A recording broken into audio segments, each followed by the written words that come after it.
వెళ్ళి సమాధి దగ్గర చేసేటటువంటి కార్యక్రమం వరకు నడిచేది కుటుంబ సభ్యులు వెళ్ళదు. అవును అవును 2009 తర్వాత మళ్ళీ ఎన్టీఆర్ అంటే ఒక వ్యూహాత్మకంగా ఒక దశ పరివర్తన లేదా ఇందాక మనం అనుకున్న ట్రాన్సిషన్ జరిగిపోయింది. ఎన్టీ రామారావు దగ్గర నుంచి చంద్రబాబుకి అదనంగా ఫెచ్చింగ్ అయింది ఏంటి ఆ రోజున?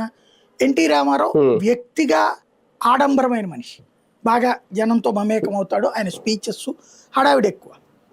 చంద్రబాబు నాయుడుకి ఆ రోజున ఎన్టీఆర్ స్పీచ్తో పోల్చుకుంటే చంద్రబాబు స్పీచ్ ఎట్లా ఉంటుంది? ఇవాళ చంద్రబాబు బాగా మాట్లాడుతున్నారు, అద్భుతంగా మాట్లాడుతున్నారు మిగతా నాయకులతో పోల్చుకుంటే కనుక. మంచి స్పీకర్ ఇవాళ. ఆ రోజున ఎన్టీ రామారావు, రాజశేఖర రెడ్డి లాంటి వాళ్ళతో పోల్చుకుంటే, హనుమంతరావు, వెంకయ్యనాయుడు వాళ్ళతో పోల్చుకుంటే ఈయన స్పీచ్ నార్మల్. ఏంటి చంద్రబాబు ఒక అధికారి మాట్లాడినట్టు ఉండేది, సిఇఓ మాట్లాడినట్టు ఉండేది ఆ రోజు. కాకపోతే ఈయన ఎలా సక్సెస్ అయ్యారు పార్టీలో? సంస్థాగత నిర్మాణం ద్వారా. బూత్ కమిటీ దాకా పార్టీని వాళ్ళతో డైరెక్ట్ గా ఇన్వాల్వ్ అవుతూ ఉంటాడు. ఓ బూత్ కమిటీలో ఉన్న ఒక్కడితో మాట్లాడితే ఆ కమిటీ మొత్తానికి అతను చెప్పుకుంటాడుగా, ఆ కార్యకర్తలందరికీ అతను చెప్పుకుంటాడుగా చంద్రబాబు గారు మాట్లాడాడు నాతో అనేసి. అలా గ్రిప్ సంపాదించుకుని చివరికి ఎన్టీఆర్ని కూడా పక్కన పెట్టి పార్టీని తను హస్తగతం చేసుకోవడం కానీ, అధికారాన్ని తను హస్తగతం చేసుకోవడం కానీ సక్సెస్ అయ్యారు చంద్రబాబు.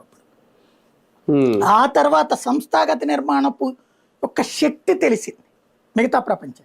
వాస్తవంగా చంద్రబాబు నాయుడు ఈ సంస్థాగత నిర్మాణం తను సొంతగా ప్లాన్ చేశారా? కాదు, కాంగ్రెస్ ని కాపీ కొట్టారు. కాంగ్రెస్ లో బూత్